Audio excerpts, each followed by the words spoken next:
Let us start this conversation this way. You're young, successful businessman. What are some of the vision you have for Ghanaian youth? If you can share some with us. Well, first of all, I think I have a vision for the country, but I have plans for the youth and plans that will make them benefit from the entire vision. Because it wouldn't just be for the youth, but it will be for the nation. I think that, you know, we don't have a lot of entrepreneurs. The mindset and the mentality of growing up to become a successful businessman, leader, all of that is not in our system. I have plans for the youth, but I have a vision for the entire country. And that vision, if they apply the plans, then the youth and women and other people in Ghana will benefit from it. Um, So, in a tough economic situation like this, as a young businessman, first off, what do you think the youth can do, as per your plan, to stay afloat in such times? I think we should encourage entrepreneurship. We should encourage leadership.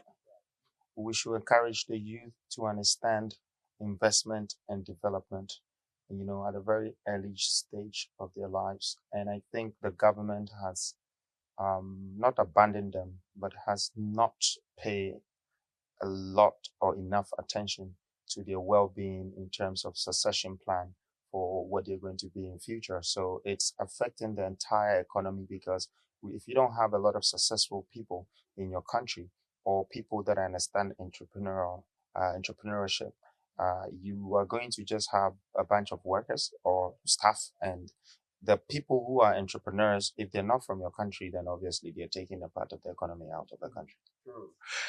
His Excellency Nana Kwame Bediako has a ring to it, don't it?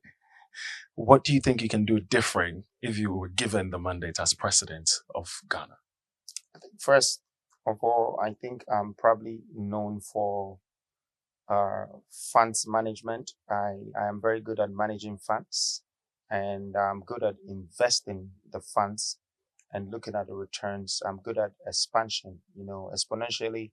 I understand construction, development, operations, management, and now I have sort of branched into industrial, so I understand a lot in industrialization that would basically become a main foundation to build this nation.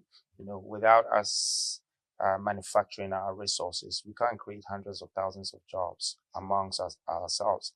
And if we wait for somebody to come and do it for us, then they will probably have their own type of workers and give the surplus of jobs to us. And plus, we're going to miss the skill set transition, So it's industrialization for me, it's investment, the management, all the things I've told you about. It's something that I think I can help the country with.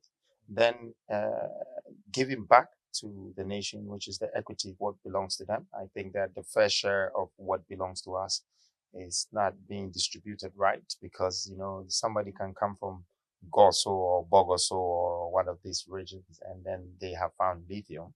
But in 100 years, that very region is not going to benefit anything, and then somebody will come from outside and take over that lithium and then, poison your waters, poison the land, and then get the money they want and go. And then we don't even know what lithium does, just like what we don't know the value of gold today because we're selling our gold every day and our currency is depreciating when if we kept the gold as reserves, our currency will be stable, So these are the things that I'm bringing. These are the things. It's modern. I think that, the nation, the country haven't had the experience of being a part of these changes, of these implementations that could give them a better life, like a middle class economy and a strategic thinker, make them become a strategic thinker, which is the best way to build leaders, to build entrepreneurs. Speaking about presidents, which past president of Ghana has inspired you the most, and what have you learned from their story? I I would always go for Kwame Nkrumah. I think he's the guy that really, opened up the country. If we had followed that pattern, today Ghana can be close to Dubai because, he created man-made lakes, he created motorways in the 60s, he created universities, hospitals. There were so many things that he was doing that was also industrial. he built factories. There was glass factory in Ghana. There were different types of factory. There was atomic, where today people are building nuclears. He started in the 60s. So if we had followed that industrial perception, that industrial vision, Ghana would be in a better place today. I kind of like Kufuor too, although he wasn't over industrials, but he was genuine. And there was a lot of change from 2000 to 2008 in the country. Oil was discovered.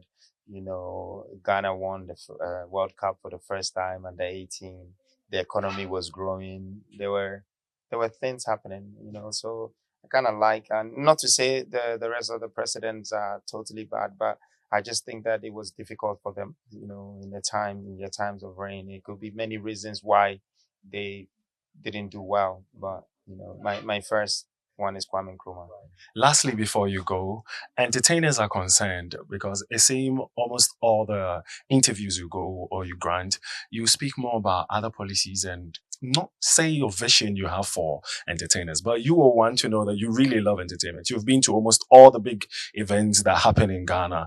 I was privileged to be at the Black Star Line concert with Vic, and you were around and all those kind of stuff. So what are your plans or your vision for entertainment in the country and tourism at large? I think I do have a lot of interest or heart for this tourism and entertainment. Entertainment is it's not a product. It's something that it's a part of life. We need it to live. For instance, when the COVID hit, if people were not being entertained by the Netflix and entertainers and all of that, I don't know what we would have done in this world. So for me, I have an interest, but again, it's industrialization. You need to be able to give it an industrial platform before it would become a global certified product for people, because it's an invincible product. You only hear it or see it. You can't hold it. And so if we are able to create like distribution channels, that can make our product go to the world. One of the things that has made FIFA the biggest organization in the world, or if not one of the biggest, is broadcasting. And it's because the machine is big to broadcast football to maybe uh, 200 countries and to 4 billion people or 5 billion people at the same time. So even one advert can cost you 1 million. They're turning out a lot. And I think Ghana have to do the same thing for media platforms, for the entertainment equipment, the studios and all of that. And we can have a good studio in Ghana that will bring South Africans and other people to come and do whatever in Ghana. It's about the investment. The investment have to have an industrial vision and plan. Once you're able to do that, you can make it bigger. I think we're not doing that. So if I can't do much by just promoting one artist or helping to help one artist to become rich. It's just that the machine needs to be built. And that's what I'm saying, that as a country, we have a gap. The gap is industrialization. Industrialization have to exist before digitalization can work, because you need to build a technology hub like a Silicon Valley for you to be able to give more room for digital stuff. If you don't have that, you can't even build laptops, you can't build mobile phones, you can't manufacture a lot of things. But we have the resources. We can create batteries. We have lithium. We can even create electric cars. There's so many things, and the youth are so curious. And there's technology today because of the internet. People have adapted a lot of genuine ideas that they can implement, but they need the support. And once you have industrial platform, the children will be growing with that mentality. They're not going to go to school for just some geography or some science that, and some laws of Christopher Columbus and all of that. They get to learn about what gold can do, what cocoa can do. Exactly. And they can also execute the manufacturing process, and they can create profit, and they can build like distribution channels, but once you have distribution channels, that means you have the power of supply and you're meeting demands. And that is a cash machine. Thank you so much for speaking to us. Thank you very much. Thank you.